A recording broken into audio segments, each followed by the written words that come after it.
502-ны 3 сарын 14-ний 6 цаг 53 минут 58 секунд 97-д. Энэ бол түүхэнд хамгийн пилэг мөч. Учир нь энэ мөчийг Америкийн цаг бичих хэлбэрт бичвэл пи тооны эхний 14 орон харуулна. Тэгэхэд хэрвээ бидэнд супер хязгааргүй наривчлалтай цаг байсан бол тэрхүү цаг дээр энэ өдрийн аль нэг мөчөд пи тоо яг гарч ирсэн байж таарна. 1988 онд физикч Ларри Шоу математик илүү хөгжилтэй болгохын тулд 3 сарын 14-өөс пи тоог тэмдэглэж ирсэн. Бүр 2009 онд Америкийн үндэсний пи тооны баяр болгосон. Энэхүү өдрийн сар өдрийг аваад үзэх юм бол 314 буюу пи тооны эхний 3 орон. Гэхдээ надад илүү пилэг өдрийн санаа байна. Энэ нь 7 сарын 22.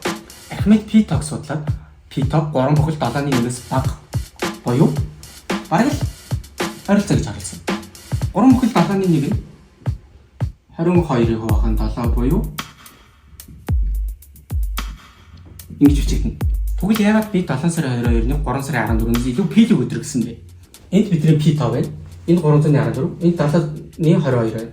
Би 314-өөс илүү 7-ны 22-ын пи тоо ойрхон гэдгийг харуулж байгаа учраас пи тоогоо сүүлийн орон нь хаяад 3.1415 гэдэг ашиглалт.